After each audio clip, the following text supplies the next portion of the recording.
Hayat Bana Güzelciler, herkese merhaba. Bu videoda ne bulacaksınız?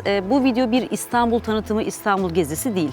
Aslında benim bir zamandır yapmadığım, fırsat bulup yapamadığım, ertelediğim, araya mesafelerin girdiği koca İstanbul'da bazı semtler, bazı parklar, bazı müzeler, güzel hoş kafeler, kitapçılar, yani keyif almak üzerine bir video olacak. Önce kahvaltıyla Yıldız Parkı'ndayız. Biraz buraya da dolaşacağız. Sonra bakalım 3 gün bizi hangi yollara götürecek. Öyle bir almışsın ki hepsini ben yiyecekmişim gibi. Hayır, ben yemeyeceğim. Bana sandviç de kafam kadar yalnız. İstanbul'da simitsiz bir gün düşünülemez zaten. Her yaşın, her devrin, her ortamın yiyeceği.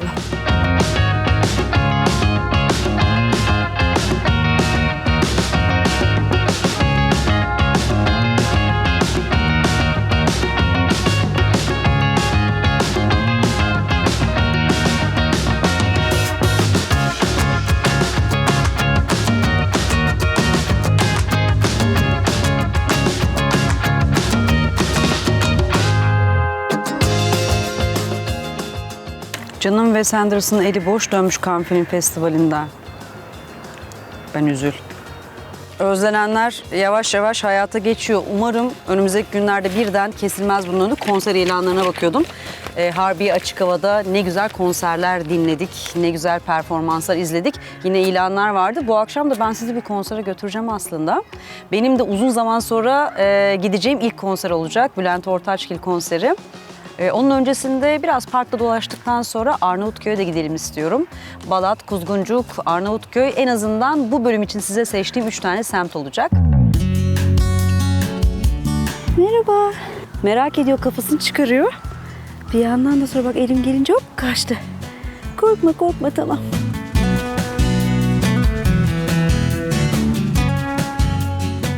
Böyle Yıldız Parkı'nda yürüyüş yapmak çok keyifli. Hava da çok tatlı. Yaz sıcağında çok ideal. Kesinlikle tavsiye ediyorum. Bu alan Bizans döneminde aslında ormanlık alanmış. Sonra Osmanlı padişahlarında, özellikle Kanuni döneminde falan av için kullanıldığını okumuştum. Son dönemlerinde 2. Abdülhamit ise Dolmabahçe'den ayrılıp yönetim olarak buradaki Yıldız Sarayı'nı kullanmış. Buranın tarihi hikayesi, aslında geçmişi böyle. İçinde köşkler var. Bir tane porselen fabrikası var. Yıldız Porselen var. Bugünse aslında insanlar piknik için, yürüyüş için ya da böyle keyifli o köşklerde bir şeyler yiyip içmek için bu alanı kullanıyorlar. Yeşil alanlar aslında bir şehrin nefes alması için acayip önemli alanlar. Dünya şehirlerinin yüz ölçümüne oranla yeşil alanlarına baktığında, halka açık, kullanıma açık yeşil alanlarına İstanbul oldukça gerilerden geliyor. Mesela bunlar içinde gördüğüm şehirleri söyleyeyim. Londra mesela %33'ü yeşil alandı. Yine Viyana %45,5 diye hatırlıyorum. İstanbul'un oranı ne? New York'u da söyleyeyim, %27. Bunların hepsini gördüm ben. Berlin aynı şekilde çok ciddi yeşil alana sahip. Almanya öyle. İstanbul ise %2,5. O yüzden elimizdeki alanları hiç değilse koruyalım diye herkes ağaçlara boşuna sarılmıyor. Ve bu alanları lütfen tadını çıkararak kullanalım, olur mu?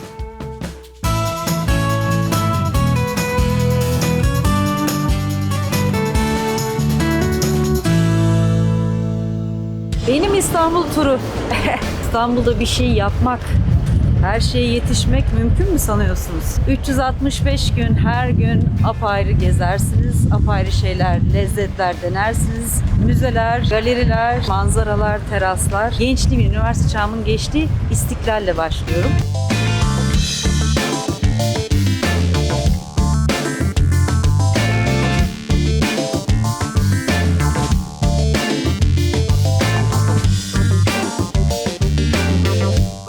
Güzel kokuyor.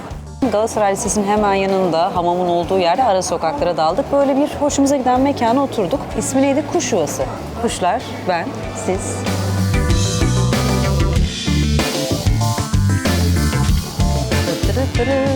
Heyecan dorukta mini kahvaltım geldi. Hazırsak başlıyorum. Tramvaya binelim mi ya? İstanbul kartımı almayı unuttum. Hedefim her zaman bakım halinde olan İstiklal'de yürüyüp Atlas Pasajı'nın olduğu yere gitmek. Atlas Pasajı bugün sinema müzesi.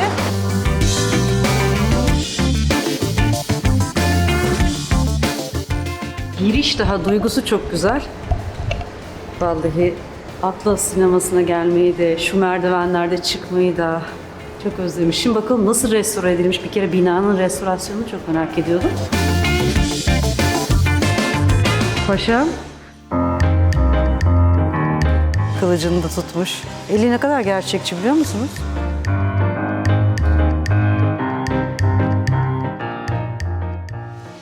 İçinde ne var diye baktım, strap olmuş kolu. Ahize'yi kaldırın. Kaldırıyorum. Ne duyacağız bakalım. Hulusi Kentmen. Ben filmi izlerken telefonla dinliyorum. Dur bakayım hangi filmler varmış başka. Tam benlik, Türk sineması hastası biri olarak ne zaman canım sıkılsa, kafamı dağıtmak istesem öyle hemen eski Yeşilçam giderim bir tane film seyrederim. Böyle huylarım var. Şimdi burada hem teknolojinin kullanımı hem de aynı zamanda Türk sinemasında çok bilindik olan belli figürler vardı. İşte Tosun Paşa gibi, Gulyabani gibi. Böyle Hababam sınıfının şöyle ziliyle, elinde kahvesiyle falan Adile Naşit'in bir mumyası var. Acaba kadın bu kadar mıydı gerçekten, onu merak ettim. Türk sinemasında kullanılmış kostümlerden kameralara, yönetmen koltuğuna, ödüllere, plaketlere, senaryo yazımlarına.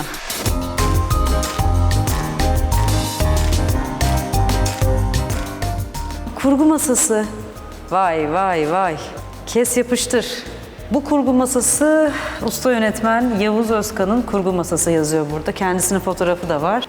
Şimdi bu kamera, şurada filmini de görüyorduk az önce dönüyor. Atatürk'ün 10. yıl nutkunun çekildiği kameramış. 1933 yılında kullanılmış. Bu kamera Atatürk'ü çekmiş kamera yani, öyle mi? Şimdi sonrasında ne olmuş? Burada bir çizgi film çekim masası oluşturulmuş. Onu da çekiyor yukarıdan.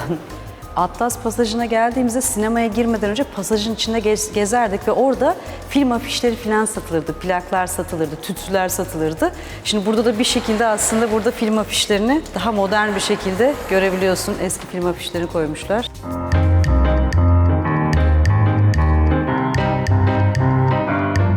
Sarayda ve çeşitli konaklardaki ilk gösterimlerden sonra halka açık ilk sinematograf gösterimler 12 Aralık 1896'ymış. Ben de bu bilgiye böylelikle ulaşmış oldum burada. Beyoğlu'nda Galatasaray Lisesi'nin karşı tarafında bulunan Sponex salonunda yapılırdı. Şu an çıktığım alanda aslında henüz hayata geçmemiş ama burası bir teras kafe olacak, öyle düşünün. Öyle olacakmış. Burada festivaller, etkinlikler, hatta kurgu ihtiyacınız var ve desteklenmeye ihtiyacınız var. Burayla bir bağlantılı takip edin bence. Önümüzdeki dönemlerde inşallah hayat normalleşince sinemaya dair çok renkli, farklı içerikleri bulabileceğiniz bir alan yaratılmış gözüküyor.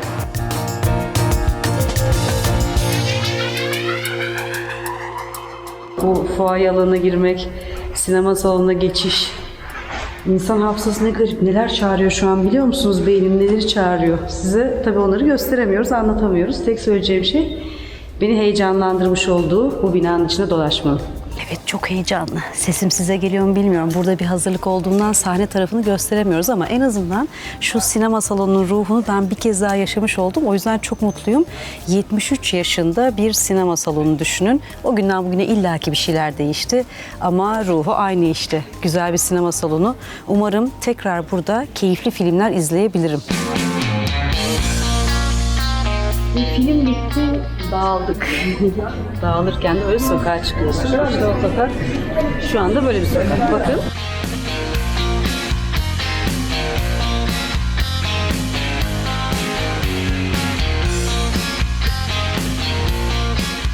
Atlas sinemasından çıkar çıkmaz bu hatta böyle barlar vardı. Burada döner yiyorduk, hop o zaman Dersaadet'te buraya geliyorduk. Böyle masaların tepesinde ahşap masalar, bu lambalar dimerliydi, ayarlanabiliyordu.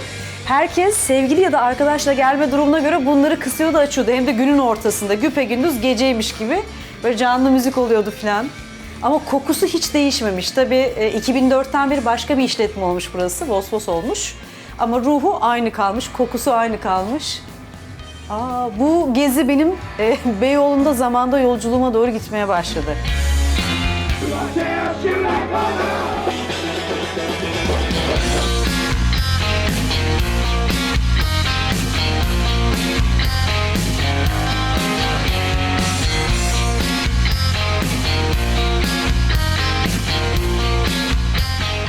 Beyoğlu'nun çok simgesel pasajlarından biri olan Çiçek Pasajı'nın içine girdim. Burası bir dönem İstanbul'un eğlence hayatının, yeme içme kültürünün kalbinin attığı yer. Ama çok geriye gittiğimizde yıllar önce Naum Tiyatrosu'ymuş. Hatta Tanzimat döneminde padişahlar buraya tiyatro izlemeye gelirmiş. Sonrasında 1870'lerde büyük bir Beyoğlu yangını oluyor. Burası yok oluyor. 76'da tekrar restore edilmiş haliyle günümüzde hayata, bu gördüğümüz haliyle hayata geçiyor. Ve Paris yapısı, altlar dükkan, üstler lüks konutmuş o zamanlar. Zaman burada çok şeyleri değiştirdi tabii. Bir zamanlar Çiçek Pasajı'na uğramadan kimse Beyoğlu'nda bir yerden bir yere gitmez. Mutlaka bir uğrardı. Eğlence hayatının kalbiydi. Son yıllarda da pandemi öncesinde de burada konserler verilmeye başlamıştı. Önümüzdeki dönemlerde umarım yine aynı canlılığına kavuşur ama keyifli bir pasaj. Turistler buraya geliyor, fotoğraf çekiyor ve içini bir görüyor. En azından bir şeyler yiyip içip mola veriyor. Çiçek Pasajı'nda yan tarafına geçtim. Burada kokoreççiler vardır. Tüm buralarda gezmek demek biraz pasajlara girip çıkmak, biraz balık pazarı, biraz meyhaneler. Her şey. Bolca kitapçı vardı eskiden. Şimdi işler biraz değişti. Güzel bir pasaj göstereyim mi size? Hadi Avrupa Pasajı'na girelim.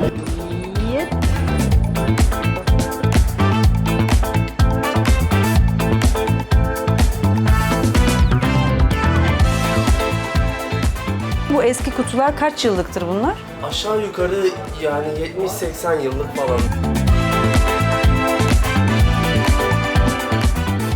Evet, benim bıraktığım haliyle bugün karşılaştığım hali pasajın oldukça farklı. Eskiden burada antikacılar, eskiciler, eski kitaplar, sahaf gibi olan dükkanlar vardı, haritalar, çok kıymetli kitaplar.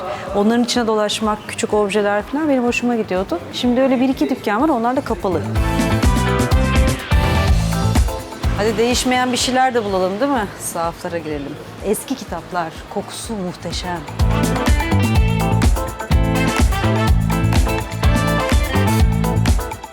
Beş Türk lirası. Bunun formu, rengi hep hoşuma gitmiştir.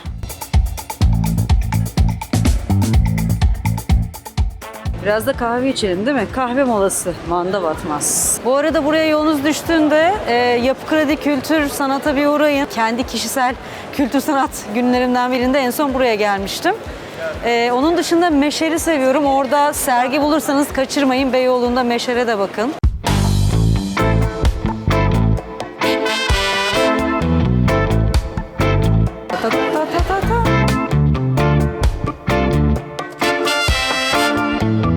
Şu an bu taburelerde oturup kahve içtiğimiz yerin adı Olivia Geçidi. Manda Batmaz çok eski bir kahveci. Buradaki köpüklü kahvenin tadını inanın ki ben Türkiye'de de kendi evimde de aynı şekilde yakalayamadım.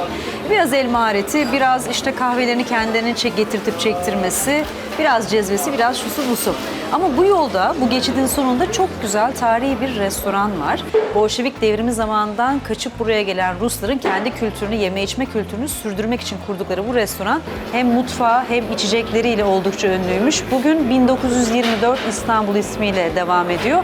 Oradan kimler gelip geçmiş onu söyleyeyim. Bir kere başta Mustafa Kemal Atatürk olmak üzere ünlü ajan Matari de var, Greta Garbo da var, Agatha Christie de var. Birçok ünlünün de müdavimi olduğu restoranmış. Zaten İstanbul düşünsenize 3 imparatorluğa başkentlik yapmış.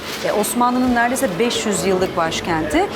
Birçok farklı dönemler, kültürler burada yaşamışlar, geçmişler, iz bırakmışlar. O yüzden tarihi binalar, tarihi restoranlar bambaşka. Restoranın içinde Atatürk'e rezerve edilmiş ayrıca bir masa da var. Onu da görmek isteyebilirsiniz. Yani bir müze restoran.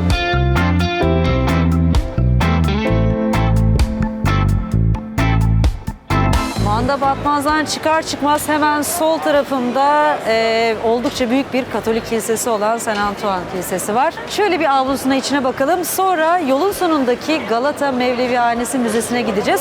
Yani İstiklal Caddesi'nin bir ucu Atatürk heykeli ve AKM'ydi. Yolun sonuysa Mevlevihaneydi. Ortada da böyle kilise.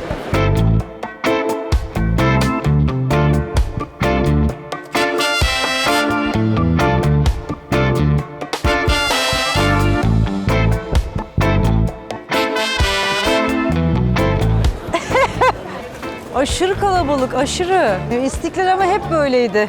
Gecesi gündüzü böyledir. Karınca gibi herkes.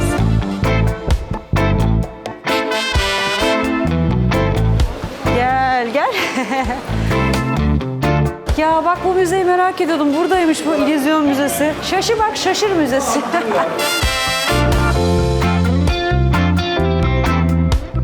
Gördüğünüz gibi İstanbul'un sürprizleri bitmez. Pasajları, avluları, bir illüzyon müzesi var, publar var, kahveciler var. Böyle bir avludan geçtik.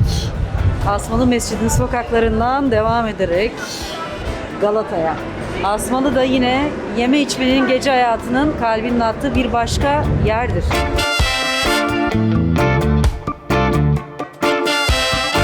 Evet, 1924'te Rus mutfağına, Rus lezzetlerine doğru bir yolculuğa çıkamadık ama o zaman sizi bir başka yere götüreyim.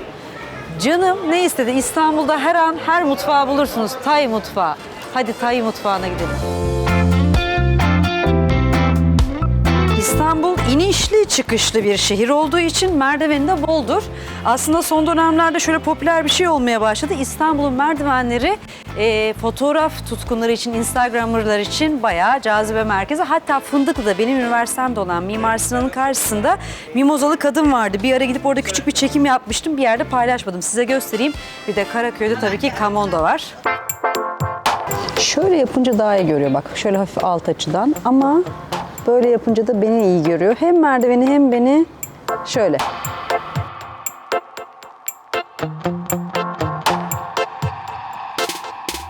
En yokuşundayım. Gördüğünüz gibi acayip yüksekten aşağıya gelen bir sürü basamak var. Ama buranın özelliği ne? Şu an üzerinde gördüğünüz muhteşem bir portre var. Beraberce anlatmaya devam edelim. Arkamda gördüğünüz hanımefendi Mimozalı Kadın tablosu. Kendisi Osman Hamdi Bey'in eşi, Fransız eşi Maria Hanım. Elinde mimozalarıyla kırmızı bir fonun önünde pozunu vermiş. Osman Hamdi Bey aslında burada önemli bir figür. Hani arkadaki resimdeki hanımefendi önemli ama yapan kişi de en az onun kadar konuşulmayı hak ediyor. Osman Hamdi Bey Mimar Sinan Üniversitesi'nde kurucusu. Aynı zamanda İstanbul Arkeoloji Müzesi'nin de kurucusu. Kendisi bir arkeolog, müzeci ve ressam. Ve şu meşhur kaplumbağa terbiyecisi tablosu vardır ya, işte o tablonun da ressamı kendisi. Peki Mimozalı Kadın'ın orijinalini nerede görebiliriz diye merak edenleriniz varsa Beşiktaş'taki Resim Heykel Müzesi'ne gidip orada bu tablonun orijinalini görebilirsiniz. Bu merdivenler 10 gün gibi bir sürede Mimar Sinan Üniversitesi Resim Bölümü öğrencileri tarafından boyanmış. Bu basamaklar, bu yokuş Cihangir'le hemen aşağıdaki Kabataş'ı birbirine bağlıyor. Zaten Cihangir'de ve Galata'da çok fazla merdivenli, yokuşlu sokaklar vardır. Ben de bir dönem Cihangir'de oturmuştum ve Cihangir'in en sevdiğim şeyi merdivenleri ve bolca kedisi. Değil mi tatlım benim? Cihangir kedisi. Ding dong.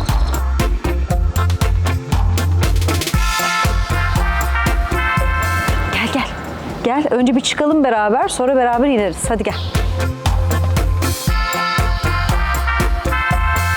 Şuradan inip şu sahanlığa kadar 12 basamak. Evet, sizi Karaköy'e getirdim. Karaköy'ün en fotoğrafik merdiveni burası, Kamondo merdivenleri. Sizin beni gördüğünüz cadde Bankalar Caddesi. Şurada gördüğünüz tabeladan da anlayacağınız gibi bu sağlı sollu kıvrımlı merdiven sizi Galata Kulesi'ne ulaştırıyor. Peki ben size bir parça daha bu merdivenlerin hikayesinden bahsedeyim. Halk arasında aşıklar merdiveni diye anılıyor ama konunun bildiğimiz kadın erkek aşkıyla pek de ilgisi yok. Bir dedenin torunlarına aşkının sonucu bu kıvrımlı döne döne yukarı çıkan havalı merdiven ortaya çıkmış. Hemen bu merdivenlerin yukarısında Avusturya Lisesi var. Zamanında Salomon Kamondo torunlarının okulla ev arasında çok uzun bir yolu yürüyerek geldiklerini fark ediyor. Evlerine daha çabuk gelip gidebilmeleri için iki yolu birbirine bağlayan bu merdiveni yapmaya karar veriyor. Merdivenin yapılışı biraz uzun sürmüş. 1870-1880 yazıyor arkamdaki tabelada da. Bu merdivenlerin bu şekilde İki taraflı olmasının ve döne döne gitmesinin bir sebebi var. Bir taraf çıkış, bir taraf iniş olsun diye düşünülmüş. Ama asıl incelik nerede? Dede torunlarını o kadar seviyormuş ki eğer aşağı doğru inerken olur ya düşerlerse aşağı kadar yuvarlanmasınlar diye aralarda böyle sahanlıklar yapmış. Yani bir noktada düşüşleri dursun ve başlarına daha fazla bir şey gelmesin diye. İnce düşünce. Şimdi de buraya başka bir tatlı can geldi. Cihangir'in kedileri var. Kamondo merdivenlerinde köpekleri var.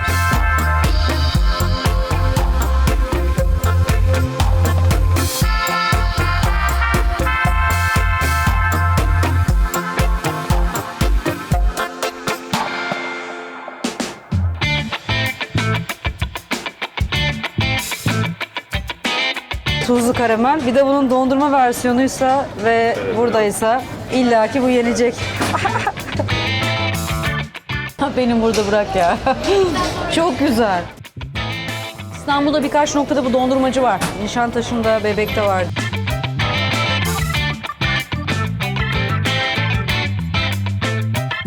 Sıcak olmaya başladı değil mi? İstanbul'un ısısı artıyor. Şimdi ben sizi Galata Kulesi'ni de gören, onu kesen hem kafelerin hem tasarım dükkanlarının falan olduğu bir sokağa götürüyorum. Orası da Serdar-ı Ekrem. Beyoğlu'nun böyle bir şey var. Böyle simgesel imza, sokakları, binaları var. Bu sokakta onlardan biri. Maskesiz girilmez, özel mülktür girilmez. Çünkü neden bu ibare var? İstanbul'da belli yerler var. Mesela Mısır Apartmanı, Doğan Apartmanı. Aslında burada insanlar yaşıyor, insanların apartmanı. Fakat bina o kadar keyifli ki muhtemelen herkes merak ediyor. Bir girmek, fotoğraf çekmek istiyor. O yüzden de böyle bir ibare kullanmışlar. İstanbul'un bu tarihi binaları sayısı çok çok çok fazla. Kendime göre bir dükkan bulmuşumdur.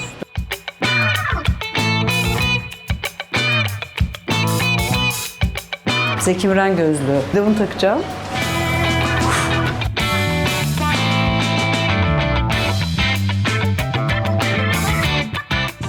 Alo?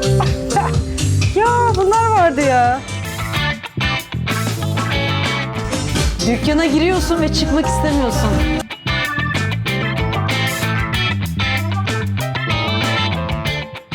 Burada böyle vintage dükkanlar, tasarım dükkanları, hediyelikler, küçük güzel mağazalar ve ucunda da Galata Kulesi var tabii.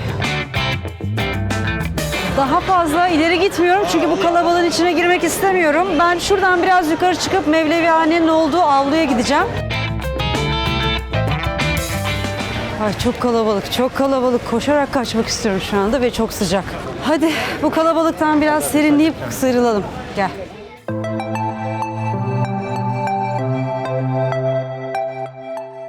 Tavsiye etmek istediğimiz şeyleri gösterelim ve tavsiye edelim ama maalesef bazen bazı açıklanamayan bürokratik durumlar oluyor. Birçok yerde çekim yapılıyor. Bütün öğren yerlerin müzeler falanlar filanlar ama burada bir şekilde resmi bir sürü yazımız ve basın kartımız olmasına rağmen çekim yaptırılmadığı için size tavsiyemizi tamamlayamıyoruz.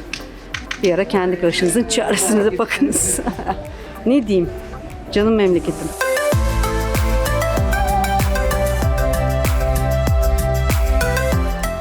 Suriye pasajı gel. Bu pasajı sana göstermem lazım. Direkt çevirdim. Gel. Burayı da seviyorum. Balkonlara bakıyorsun. Şu perspektife kapı ve İstiklal'e doğru geri gidiyorsun. Ver coşkuyu.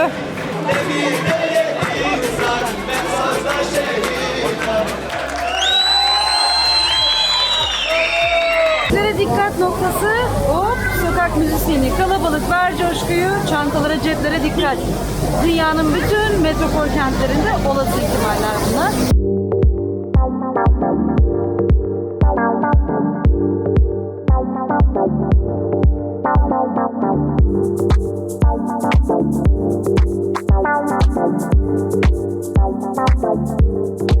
Balat'a geldik. Balat'a gelmemizin birkaç tane sebebi var. Birkaç derken en az 2 tane sayayım size. Bir tanesi Balat, İstanbul'daki çok eski tarihi ve hikayesi olan semtlerden ve son yılların oldukça popüler semtlerinden. Turistlerin de uğrak yeri, yerli yabancı.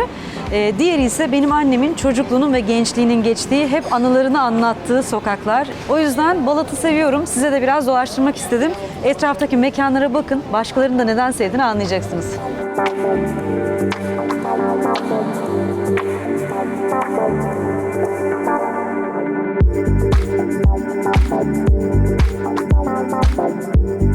Ben Balat'a gelmeyeli en son annemle gezmeye gelmiştik ve sanıyorum bir 7 yılı falan var, 6 yılı, 7 yılı. Hatta o zamanki evini götürmüştü, göstermişti. Böyle cumbalı eski evler. Dedi ki önüne geldiğinde, inanamıyorum bu ev o zamanlar bana çok büyük gelirdi, minicikmiş. Çünkü buradaki evler 20 metrekare, 25 metrekare oturum üzerine 2-3 katlıdır. Arkalarında küçük avluları olan, cumbaları olan evlerdir. Birçoğu restore edilip şu anda gördüğünüz gibi farklı amaçlarla kullanılıyor. Böyle birçok kafe, küçük dükkanlar da var.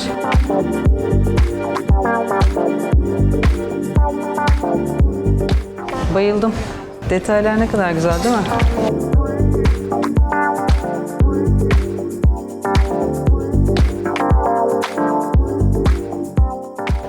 Şimdi ben burada bir binayı gözüme kestirdim. Onun terasında lambalar, böyle şemsiyeler var. Bir çıkıp bakalım nasıl bir manzara var. Umarım yer vardır.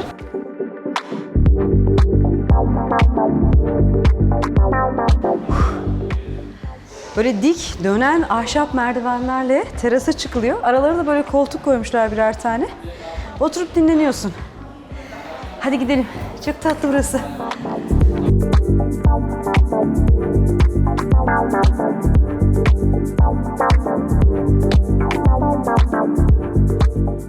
Fener semti Rum Ortodoks merkezi diyebiliriz dünyada. Aynı işte Rum Ortodokslarının Vatikanı diyelim. Öyle bir dini merkez.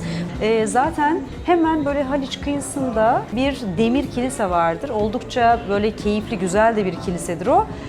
Neydi? Svati Stefan Kilisesi. Bulgar Kilisesi diye de geçiyor. Aynı zamanda Balat bir Musevi mahallesi. Benim annemin çocukluk anılarında da sıklıkla bahsettiği, bayramların, kültürlerin, mutfakların iç içe geçtiği hayatların olduğu evler ve komşuluklar. Çok cazip fotoğraflar var teraslardan. Haliç bir tarafta ve arkamda gördüğünüz Özel Fener Rum Erkek Lisesi var ki o kırmızı kiremitleriyle çok etkileyici ve tepede. O yüzden terası olan mekanlar çok popüler. Yer bulmak kolay değil, rezervasyon yapmanız gerekiyor. Ya da benim gibi gelip şöyle limonatanızla bir pencerenin kenarına tüneyip 2 dakikada fotoğrafınızı çekebilir. Bir limonatayla yola devam edebilirsiniz.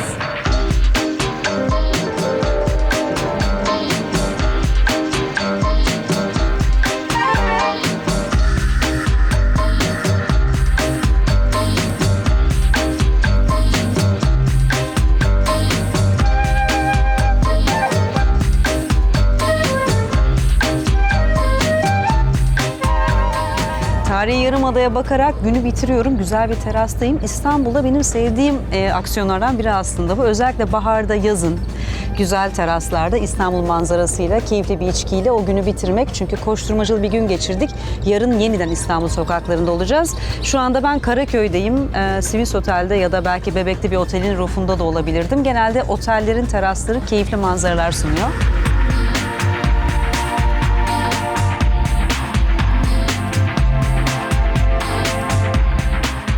Aslında şöyle bir şey var. Bu bir İstanbul gezisi değil. Fark ettiğiniz üzere benim İstanbul'da keyif aldığım yerlerde size küçük bir tur yaptırıyorum.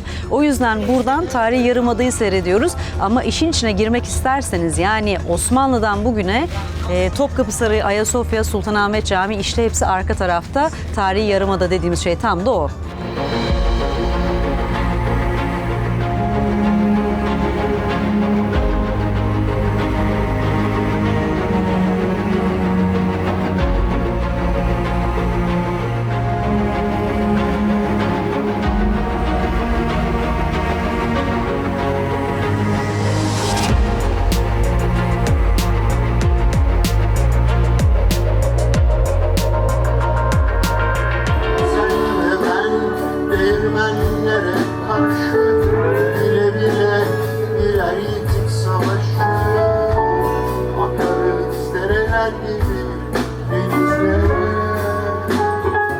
Evet, sonunda konsere de geldim. Pandemi dönemi boyunca uzunca zamandan sonra benim ilk konserim Kalamış Yaz Festivali. İstanbul'un en güzel taraflarından biri de bu. Şu anda açık havada, parklarda, bahçelerde, her iki yakada da farklı etkinlikler var. Yazlık sinema, tiyatro ya da konserler.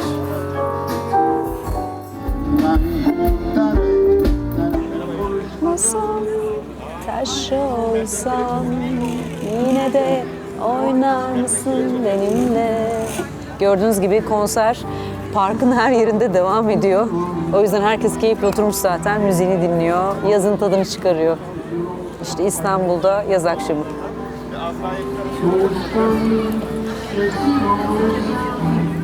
Yine de oynar mısın benimle?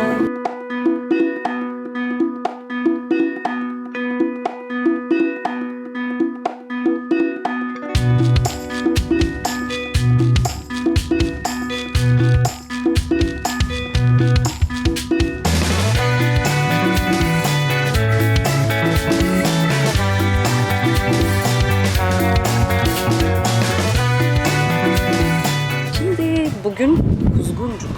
Kuzguncuk'ta vakit geçirmek her zaman keyifli.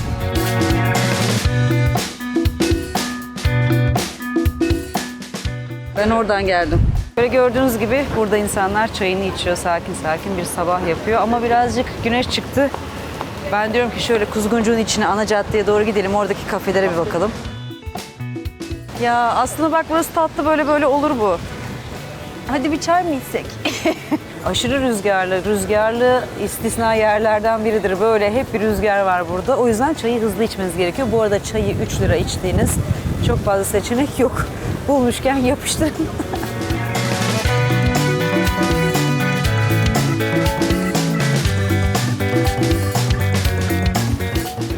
Çok güzel kokuyor. Acaba geri yürüyüp bir daha mı önünden geçsem? Bak böyle. Oh, samimiyet koktu. Mahalle ruhu. Perihan abla oldum bir anda.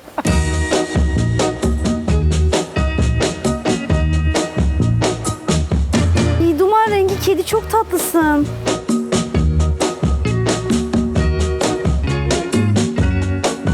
Şu sokağa bir girelim mi? Birazcık Kuzguncuk evlerine bakalım. Ondan sonra kitapçıya gireriz.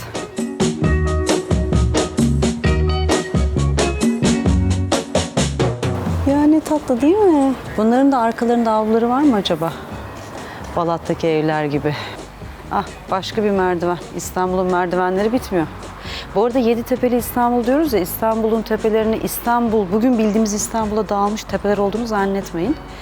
Bu tarihi Yarımada dediğimiz aslında İstanbul'un kurulduğu bölge içindeki semtler var. Yeditepe'yi onlar oluşturuyor. Listesini şuraya bırakıyorum.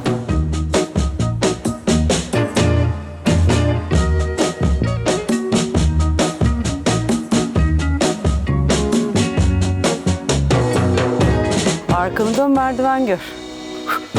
Böyle koşarak hepsini çıkarmışım falan. Tabii ki çıkmayacağım. Hadi aşağı inelim. Kitapçıya gidelim.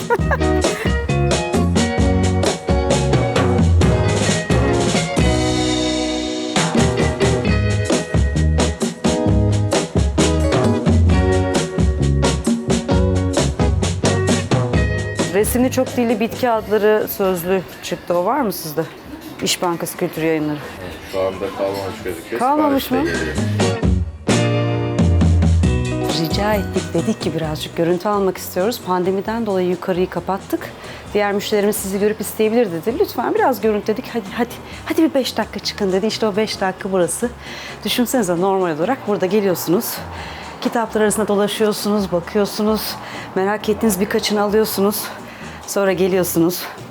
Bu pencerelerin önüne kuruluyorsunuz. Kitaplarınızı karıştırıyorsunuz. Böyle aşağıya, etrafı, sokağı da izleyebiliyorsun. İstanbul'da böyle keyifle geniş geniş, rahat rahat kitapları karıştırdığınız, şöyle bir baktığınız, oturup okuyabildiğiniz, çayınızı, kahvenizi içebildiğiniz çok fazla mekan yok. Olan birkaç tane var. Gitgide biliyorsunuz kitapçılar da süpermarketler gibi olmaya başladı. O yüzden küçük kitapçıları sevelim, koruyalım, destek olalım. Bu ruh kalsın istiyorum ben. Çok güzel çünkü. Boğaz'daki mutlu çocuk Kuzguncuk. Boğaz'ın semtleri ya. Karşılıklı iki yakada. Bunlar arasında motorlar da gidip geliyor bu arada. Kuzguncuk'un son 60 yıllık tarihi Türkiye'nin tarihiyle benzerdir.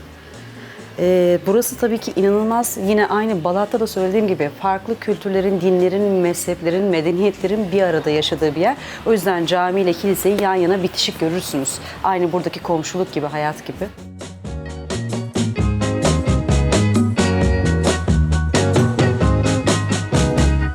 Öyle bir semteyiz ki içinde bir bostan var. Aslında meşhur bu İstanbul'da. Kuzguncuk Bostanı. Şimdi ben bir girip göreceğim. Daha önce girip bakmadım. Şehirde olduğunu şaşırtacak durumlardan biri.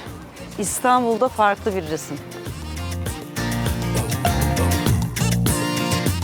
Ortam çok güzel. Arkadaki evler ayrıca güzel. Bu küçük küçük parça parça ayrılmış topraklar var. Hepsinde farklı şeyler ekilmiş. Herhalde herkes kendi kiraladığı alanda ne yetiştirmek istiyorsa toprakla haşır neşir oluyor, rahatlıyor, kendi ürününü yetiştiriyor. Bence şehrin ortasında yapılabilecek en güzel şeylerden biriymiş bu. Keşke başka semtlerde de olsa, artsa dedirtiyor. Benim gibi toprak sever için şahane bir seçim olabilirmiş bu. Bak burası boş, burayı ben kiralayayım. Ya çok güzel, bak patlıcanlar aşağıda. Ben de diyorum ki bu mor çiçekli nedir? Patlıcanın kendisi de mor, çiçeği de mormuş. Zavallı, tarımla tanışan şehirli ben. Ay domates, biber, patlıcan. Mevsime uygun ekim yapılmış. Domates, biber, patlıcan.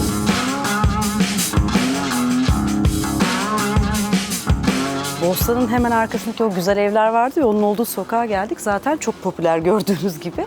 Şimdi ben bilgiyi de aldım, onu paylaşayım. Bir kere benim hiç şansım yok, Kuzguncuklu değilim. Burada ikamet etmem gerekiyormuş bu bostandan faydalanmak için. Üstelik de kiralayarak değil. Muhtara isim yazdırıyorsunuz, kura çekiyorlar. Kurada çıkanlar buradaki alanları kullanabiliyormuş. Ayrıca o boşluk arazi alanda da yazın sinema yapıyorlarmış Kuzguncuklar Derneği, yazlık sinema. Şimdi pandemiden biraz durmuşlar ama kısacası keyifli bir ortam, güzel fikir. Böyle. İnşallah başka semtlerde olur. Belki benim mahalleme de gelir böyle bir fikir. Bir alan yaratılır. İşte o zaman toprakla tanışırız. Burası birilerinin evi mi ya? Her gün evinin önünde böyle birilerinin fotoğraf çektirmesi... Ay şu konuşmayı şeyde yapmıştık en son. Nerede yaptık?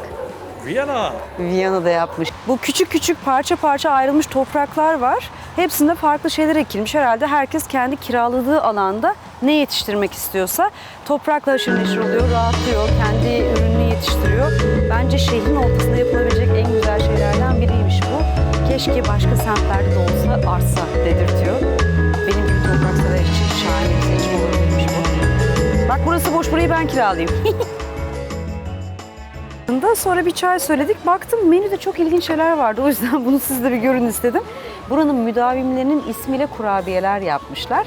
Murat Babyface Ertan'la ben Çirkin Şahi yiyorum. Eminim bu senin Babyface'ten daha güzel çıkacak. Bakıyorum. Çok güzel. Bu arada diğer isimleri de okuyayım size. Romantik Hakan, Huysuz Şermin, Kırışık Hüseyin. Çok iyiymiş isimler. Cingöz Harun. Bu insanları çok merak ediyorum. Şurada acaba oturanlardan birileri olabilir mi? İstanbul'un en iyi 10 dönercisinden biri diye bayağı bir yemeci, içmeci, gurme burayı önermiş. Zamanında böyle haberleri de çıkmış. Bakalım gerçekten öyle mi? Murat'ın gülmesini görmüyorsunuz arkada. Direkt benimle kafa yapıyor şu anda. Hadi bir yorum yap da duyalım diye. O da yemek istiyor. Yiyebilirsin Murat, benden geçti. Ayran çok güzel, döner de güzel gerçekten. Dengeli bir lezzet. Zaten döner satılmayan İstanbul'un herhangi bir semti yoktur. İlla bir yerlerde dönerci vardır. Kuzguncuk'un meşhurundan dönerimizi de yediğimize göre. Şimdi yine yemeli içmeli bir şeye doğru gideceğim ama şu sağ tarafında bir mekan da var. Imoga Art Space şu an kapalı ama geldiğinizde bir bakın. Hani burada güzel bir sergi olabilir. Imoga Müzesi'ni de gezebilirsiniz. O Kuzguncuk'ta değil tabii ama hani sanat ve tasarım vesaire böyle baskı resim merak ediyorsanız gidin bir bakın. Güzel bir müze oluşturulmuş. Sevgili Süleyman Sayın Tekcan'ın girişimiyle. Kendisi Türkiye'de üniversitelerde güzel sanatlar fakülteleri kurmakla meşhur. Keyifli, hoş bir insandır. Burada da ne var? Tabii ki Kuzguncuk Refika'nın mahallesi değil mi? Ay ben şu an kendimi durduramayacağım. Ben biliyorum başıma gelecekleri.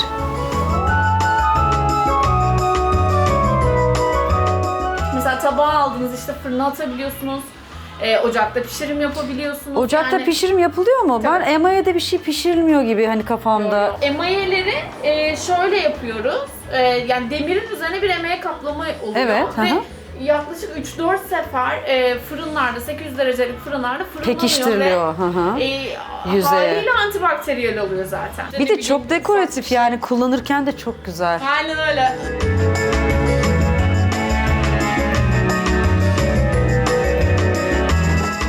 Boğaz hattında giden vapurların saatlerini kontrol edip Boğaz'da keyifli bir gezi yapabilirsiniz. Böylelikle iki yakayı da görebilirsiniz Boğaziçi semtlerini. Vaktinize göre bunu ayarlayın bence. Şimdi hem bayram olduğu için biraz kısıtlı hem de sabah akşam saatlerine biz uymadık. O yüzden sizi o vapurun içinden tekneyle gösteremiyorum Boğaz'ı. Ama bunun tadını mutlaka çıkarın.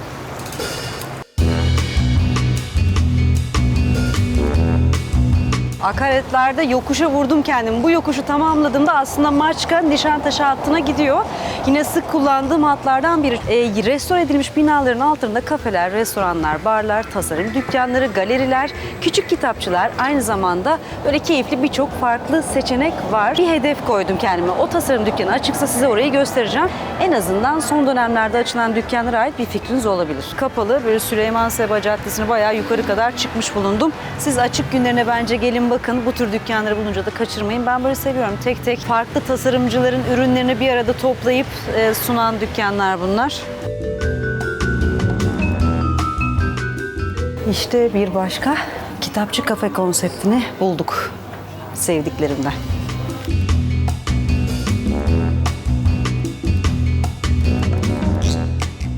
Kitap, kahvenizi içebiliyorsunuz. Aşağıda yeme içme kafe. Birkaç konsept bir arada tek bir çatı altında. Bunun küçük örnekleri var, büyük örnekleri var. Burası böyle birkaç katlı, biraz daha büyükçe bir örnek ve keyifli bir yer. Plak da aradı gözlerim, biliyor musun? Sanki bir tarafa geçeceğim ve plakları görecekmişim gibi.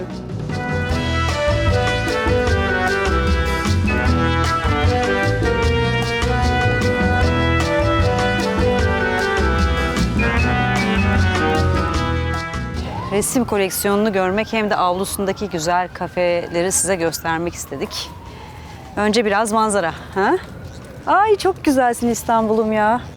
Güzel tarafından bakarsan her şey güzel. Burası İstanbul'un güzel yönleri işte. Aslında genel olarak İstanbul'u nasıl yaşamak istiyorsan, neyin peşindeysen onu bulabilirsin. Çünkü İstanbul'da bir gezi yapmak ve onu anlatmak tek seferde mümkün değil. Yani bir videoda, hatta bir video serisinde belgesele döner o. Çünkü anlatacak, gösterecek, yaşayacak yüzlerce, binlerce şey var. Müzenin arka bahçesine geldim. Burada limonlu kafeye bir bakmak istedim ama ortada bir havuz, içinde kuğular, şurada bir kuş evi falan. Güzel, keyifli bir bahçe var. Bu şey mi, hani Zeki Müren'in Benim Güzel Manolyam şarkısındaki Manolyam? Hani böyle çanak gibi çiçekleri olan, sonra yapraklanan. Vay vay vay. Bunun çiçekli halini görmek için baharda gelmek lazım ama çok kısa süresi var.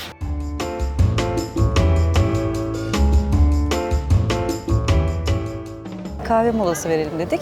İçeriyle ilgili önce küçük bir bilgi vereceğim size. Aydınlatması çok enteresandı. Bugüne kadar gördüğüm tüm müzeler içinde en loş, en karanlık ama direkt resmin üzerine ve bilgi üzerine odaklı nokta ışıkla aydınlatılmıştı. İçeride cep telefonu dahil her şey çekmek yasak. Tahta çıkmaya hazırlanan veliahtların konakladığı Veliaht Dairesi'nin restorasyonuyla oluşturulmuş bir resim müzesi. Daha çok Osmanlı'nın özellikle son dönemlerine ait bir koleksiyon var. Yurt dışından alınmış sanat koleksiyonları da var. Rus ressam da var ama işte daha çok Osmanlı'ya ait, yani çağdaş bir resim görülmüyor içeride. Ama şurada bir yorumum var size. Kafe güzel dedik, işte ambiyans hoş, önü güzel, boğaz. Kahve şununla gelince bir şaşırdım ben. Biraz hayal kırıklığı oldu. Neticede burası Milli Saraylara bağlı. Mesela Yıldız Porselen Çini Fabrikası var. O da Milli Saraylara bağlı. Bir Türk kahvesini böyle bir müzenin bahçesinde içerken öyle şık bir porselenle gelmesini hayal etmiştim ben. Kahveyi de öyle böyle içiyoruz işte. Şu an fincana taktım ya ben, artık da buradan gider bu konu. Bu bir seramik. Yani hani başka bir porselen falan değil, seramik. Seramiğin içindeki sırlar da çatlamış. Çatlamış sırların içine kahve dolmuş. Böyle çatlak bir durum olmuş. Bunda falda bakamazsınız. Zaten tabak da rezalet. Bak burada ne göreceksin? Kaderini yazamazsın buradan. Şaka bir yana çatlamış yani bu bardaklar. Olmaz. Beni duyun lütfen, milli sarayların işletmeleri, işte kafeleri falan. Olmaz. Şık, zarif porselen lütfen.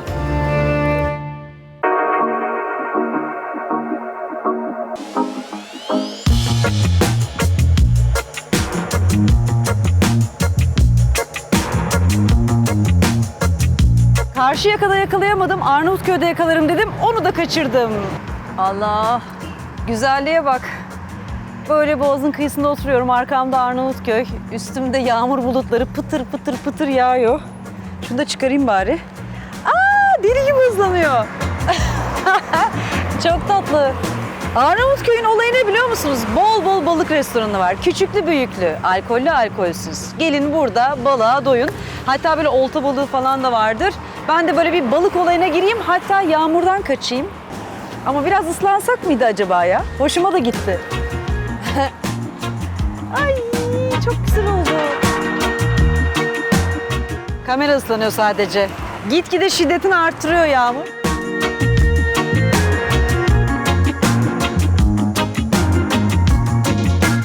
Şimdi burada şöyle bir dükkan var. Kahveci artık her yerde, İstanbul'da, Türkiye'de, özellikle İstanbul'da. Ama burada bir çay dükkanı var. Benim gibi çaycılar için. Hem satın alabiliyorsunuz hem içebiliyorsunuz ama şu an galiba kapalı. Bakayım. Ya evet. Bak kavanozlarda çeşit çeşit farklı bitki çayı var. Ama içemiyoruz. Boğaziçi'nin gerçekten en keyifli semtlerinden biri Arnavutköy. Benim de çok sevdiklerimden söylemiştim ya. Burası eski bir Rum mahallesi aslında, öyle düşün. Hatta eskiden Müslüman azınlıkmış burada. Bir şey var, Evliya Çelebi'nin bir tanımlaması var. Onu ezbere söyleyemeyeceğim, size okumak istiyorum. Benim çok hoşuma gitti çünkü. Ekmeğinin ve peksimetinin beyaz, Yahudilerinin sahibi zevki ve ehli saz, Rum Hristiyanlarının kavmi ilaz, cemaati Müslümin gayet az olduğu diye tanımlamış burayı. Ve o izler hala bugün duruyor aslında o mimaride. Sonradan gelen Osmanlı yapısı, köşkler de var. O sahilde görülebiliyor, koruma altında, sit alanı olan. Ama nereden bakarsanız bakın Arnavutköy'ün sokaklarına dolaşmak, bu evleri izlemek, fotoğraf çekmek başlı başına bir aksiyondur. Çok uzun zaman geçiremezsiniz ama ya kahvaltıya gelir sokaklara dolaşırsınız ya balığa muhabbete gelir, akşam üzeri dolaşır, akşamı burada sonlandırırsınız.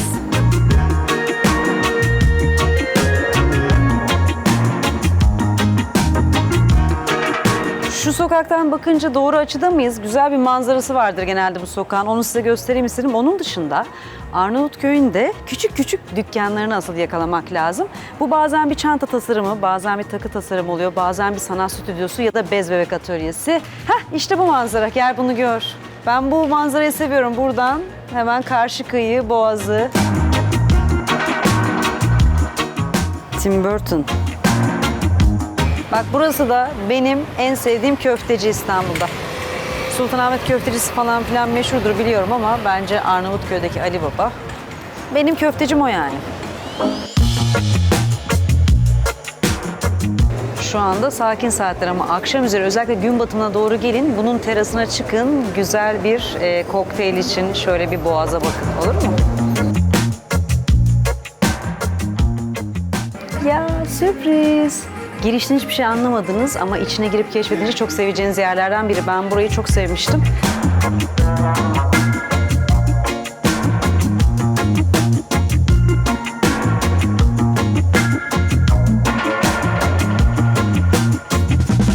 Öyle bir akıntı var ki burada. Zaten akıntı burnundayız. Teknenin gidişe bak. Yavaş yavaş süzülüyordu. Hani sen yüzecektin, yarın sabah gel bir suya atla yüz. Bir şey söyleyeceğim. Ben evet hep bunu söylüyordum. Hatta bu yazki hedefim Boğaz'da yüzmekti. Bebekten falan dalarım diye düşünüyordum. Fakat ne oldu? İşte müsilajda şuydu buydu. Bir içimiz kabardı Marmara'da. Böyle bir ya şimdi girer miyiz girmeyelim falan gibi bir şey oldu bende. Yoksa bu yazki hedefim buydu. Ben bu Boğaz'da İstanbul'da doğmuş büyümüş biri olarak yüzmek zorundayım esasen.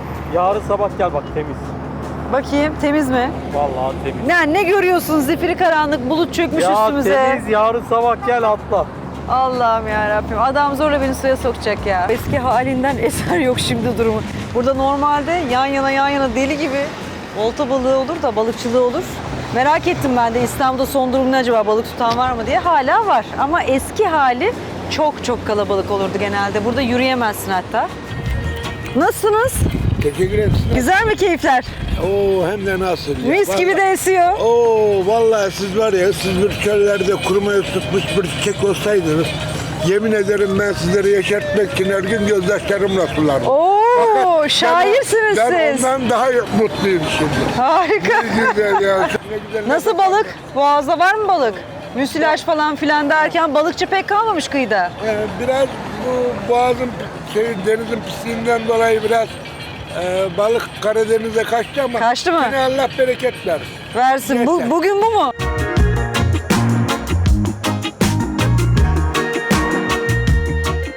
Bir şey söyleyeceğim. Bugün bir şey eksik kaldı.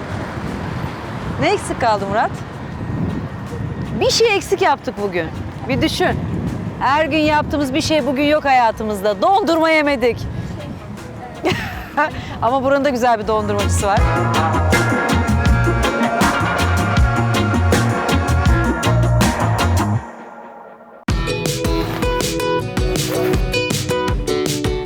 İstanbul Kazan, ben Kepçe, arkada çocuklar denizde, ben gün batımına bakıyorum, Prens Adaları falan filan. İstanbul'a veda ettiğimiz bir video sonu bu. Kendinize iyi bakın. Kanala abone değilseniz abone olun. Yorumlarınızı, önerilerinizi lütfen paylaşın. Beğeniyorsanız beğenmeyi unutmayın. Başka videolarda inşallah görebilirsek yeni gün batımlarında yeniden görüşeceğiz. Hoşça kalın. Yalnız bugün batmayacak mı böyle? Bu bulut böyle diye çekilmeyecek mi? Kaybol. Hayat bana güzel. Tam şu anda. Bakın hayat bana güzel. İşte bu.